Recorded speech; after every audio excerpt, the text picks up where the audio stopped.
So a few years ago, I asked my Nana if she would mind taking the time to compile a lot of our favorite family recipes into a family cookbook. Nana is a fantastic cook. Having that prized possession that had her handwriting and all the food that we love to sit around and enjoy together was priceless. It took a couple of days or 3 for me to write on those little lines, but I managed.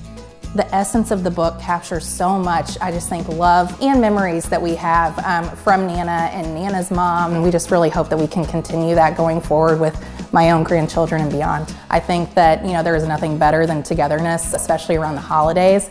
And when you really start to think about generations and preserving those memories, that seemed like a perfect way to do it. Recipes are just one way that we can really make sure that those traditions stay alive and that we continue to come together for years to come.